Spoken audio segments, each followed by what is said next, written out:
Hoje vamos mergulhar fundo em um dos confrontos institucionais mais quentes do momento, que coloca frente a frente o Congresso Nacional, o Supremo Tribunal Federal e a Procuradoria-Geral da República. O palco dessa disputa? A CPI do INSS, uma investigação que busca desvendar fraudes bilionárias na Previdência Social. Recentemente, o presidente da comissão subiu o tom e fez duras críticas, acusando o STF e a PGR de atrapalharem os trabalhos. De um lado, o legislativo quer respostas rápidas. Do outro, o judiciário e o Ministério Público defendem o rigor do processo legal. Quem está certo nessa história? Vamos analisar os detalhes desse choque de poderes e entender o que está em jogo para o futuro do combate à corrupção no Brasil. A principal missão da CPI do INSS é clara: encontrar e expor os grandes esquemas de desvio de dinheiro e as falhas graves que estão sangrando os cofres da Previdência, um dinheiro que é seu, que é meu, que é de todos nós. Mas, segundo a liderança da comissão, a investigação está encontrando barreiras que vêm de onde menos se esperava, do topo do Judiciário e do Ministério Público. As acusações são graves e se dividem em duas frentes. A primeira crítica é direcionada ao Supremo Tribunal Federal, o STF. A CPI alega que a Corte tem dificultado o acesso a informações cruciais para a investigação, como a quebra de sigilo bancário e fiscal de pessoas suspeitas de envolvimento nos esquemas. Para os parlamentares, essa atitude do STF funciona como uma trava, um freio que impede a CPI de chegar aos verdadeiros peixes grandes, aqueles que realmente lucram com as fraudes. Na visão do Congresso, o poder de investigação parlamentar está sendo limitado, e isso compromete o objetivo final de responsabilizar os culpados. A segunda crítica, igualmente contundente, mira a Procuradoria-Geral da República, a PGR. A queixa aqui é sobre a lentidão, uma suposta falta de agilidade para agir.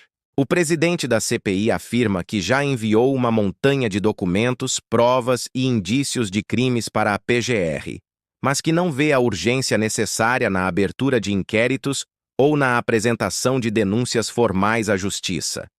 Essa demora levanta suspeitas. Seria inércia, burocracia excessiva ou, como alguns sugerem, uma proteção velada a certas figuras políticas ou empresariais? Para a CPI, cada dia de inação da PGR é um dia a mais para que as fraudes continuem e as provas se percam. Diante dessas acusações tão fortes, é natural que o STF e a PGR apresentem suas próprias justificativas, defendendo suas posições com base na Constituição e nas leis.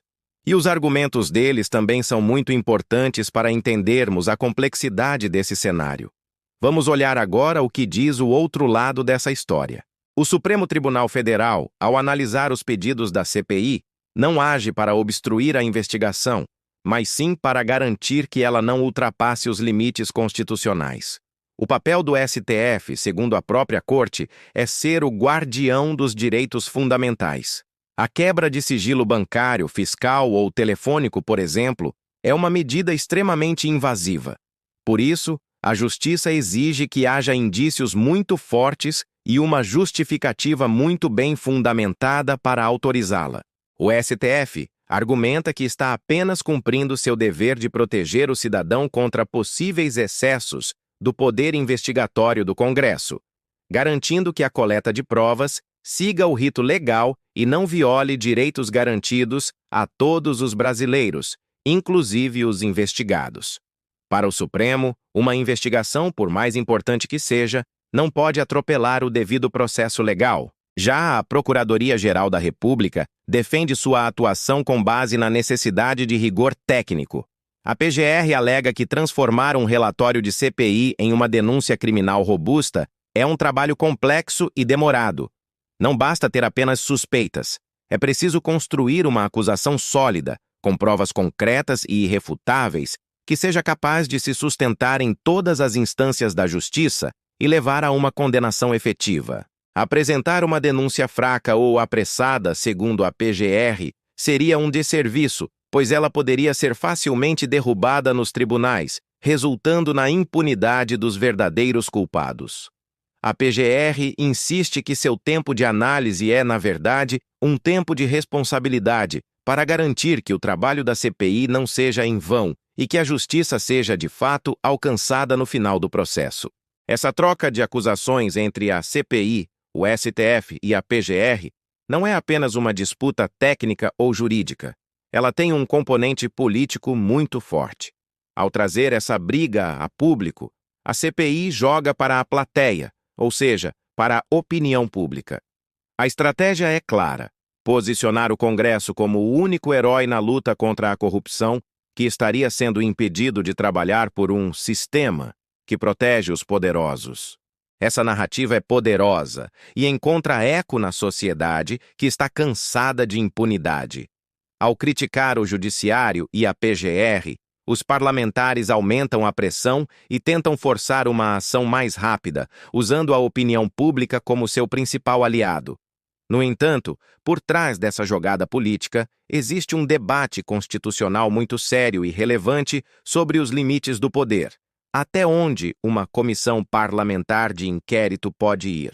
As CPIs têm, sim, poderes de investigação semelhantes aos de autoridades judiciais, mas não são um poder absoluto. Elas precisam respeitar os direitos individuais e as garantias constitucionais. A grande questão é encontrar o equilíbrio. Como garantir que o Congresso possa investigar de forma eficaz sem que isso se transforme em uma caça às bruxas ou em uma violação de direitos? Esse confronto testa as fronteiras entre a ânsia do legislativo por velocidade e transparência e a necessidade do judiciário de garantir o processo legal justo. Este embate entre a CPI do INSS, o STF e a PGR é muito mais do que uma simples briga política. Ele é um teste de estresse para as nossas instituições democráticas. O resultado dessa queda de braço vai ajudar a definir na prática os limites do poder de investigação do legislativo e qual o verdadeiro papel de cada poder no complexo sistema de freios e contrapesos que rege o nosso país. Para nós, cidadãos, o que fica é a incerteza e uma pergunta crucial. As críticas da CPI são um grito legítimo de quem quer combater a corrupção, mas está sendo impedido? Ou são uma manobra política para pressionar a justiça e ganhar capital político? O futuro da Previdência e a confiança da população nas instituições dependem da resposta. O que você pensa sobre tudo isso? A CPI está certa em cobrar publicamente o STF e a PGR? Ou o Judiciário e o Ministério Público estão corretos em prezar pelo rigor técnico e pelo tempo do processo? Deixe sua opinião aqui nos comentários. Vamos debater esse assunto tão importante. Muito obrigado por terem assistido até aqui. Se você gostou dessa análise e quer ver mais conteúdos como este, não se esqueça de deixar o seu like, se inscrever no canal e ativar o sininho para não perder nenhuma novidade. Um grande abraço e até o próximo vídeo.